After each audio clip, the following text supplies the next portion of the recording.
என் phone அடிக்குது, யாருன்னு பாரு. Thank you sir. யாருன்னு சொல்லு.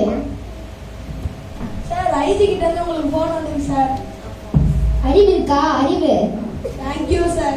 ஐடி சார் ஃபோன் தூக்கிட்டு ஓடி வர மாட்டேன் சார். Thank you sir. நீங்கள் என்னோட பாஸ். நீங்கள் என்ன சொன்னீங்க? யார் ஃபோன் எடுக்க சொன்னீங்க, நான் எடுத்தேன். யாருன்னு பார்க்க சொன்னீங்க, பார்த்தேன். ஆனால் நீங்கள் எடுத்துட்டு வரவே சொல்லலையே. என் பொண்டாட்டி தான் ஃபோன் பண்ணுவான்னு நினச்சி கேட்டேன். Thank you sir. Hello sir, good morning sir. Good morning வந்து போய் குப்பையில போடுங்க. Okay sir. No sir. Yes sir. சொல்லுங்க சார். யோ இன்ஸ்பெக்டர், தீவிரவாதி ஒருத்தன் ஜெயிலன் தப்பிச்சு மலேசியத்துல மனுஷங்களுக்கு காத்துல ஒளிஞ்சிருக்கா. Okay sir. நீயும் உன் டீமும் அந்த காட்டுக்குள்ள போய் அவரை பிடிச்சி எனக்கு தகவல் சொல்லுங்க. ஓகே சார், இப்பவே கிளம்புறோம். யோ ஏட்டு, என் துப்பாக்கி தூக்கிட்டு பின்னாடி வா. Thank you sir. எதுக்கு எடுத்தாலும் தேங்க்யூன்னு சொல்கிறேன். சார் இப்போ நம்ம எங்கே சார் போகிறோம்? தீவிரவாதியை பிடிக்க போகிறோம். தீவிரவாதி பிடிக்கிறோம். Thank you sir. ஐயோ அம்மா, நன்றி நன்றி.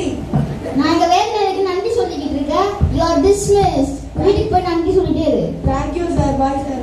என்ன தீவிரவாதிகளுக்கு முதல்ல போய் வைத்தியம் பார்த்துட்டு வந்து இந்த தீவிரவாதியை பிடிப்போம். காட்டுவாசிகள் வந்து கொண்டிருக்கிறார்கள். ஒரு மனுஷன் இருக்கா, எனக்கு பிடிச்சி பலி செலுத்தலாமா? என்னது, என்ன பலி செலுத்த போறீங்களா? ஆமா ஆமா. ஏன்? ரொம்ப அழகா இருக்கு. நோ நோ, என்னை விட்டுருங்க ப்ளீஸ். உடம்புல ஏதாவது காயம் இருக்கான்னு பார்க்கலாம். இவனை பரிசோதனை பண்ணி பார்க்கலாமா? ஐயோ, இவன் காலில் காயம் இருக்குது. அப்போனா இவன் நம்மளுக்கு வேணாம். Thank you Jesus. சார். நீ இன்னும் வீட்டுக்கு போலையா? சார் உங்களை விட்டு நான் எப்படி சார் போகிறது வீட்டுக்கு? ரொம்ப நன்றி ஏட்டு. எப்பவுமே நான் தான் நன்றின்னு சொல்லுவேன். இப்போ நீங்களே நன்றின்னு சொல்றீங்க. ஆமா ஏட்டு, நீ ஒரு தடவை நன்றின்னு சொல்லும்போது நான் கோவப்பட்டேன். ஆனா இப்பதான் புரியுது இது ஒரு மேஜிக்கல் வேர்டுன்னு. சார் நானும் நன்றி சொல்லணும் சார். நீங்கள் மட்டும் என்னை போக சொல்லணும்னா நானும் இந்த ஆதிவாசிகளோட பள்ளியாக இருப்பேன் சார். இனிமே நான் எதை செஞ்சாலும் நன்றி சொல்லாம செய்யவே இல்லை. குட்டீஸ்ல நம்ம என்ன தெரிஞ்சுக்கிறோம்னா, நம்ம இயேசுப்பா கிட்ட ப்ரேயர் பண்றோம், எல்லாமே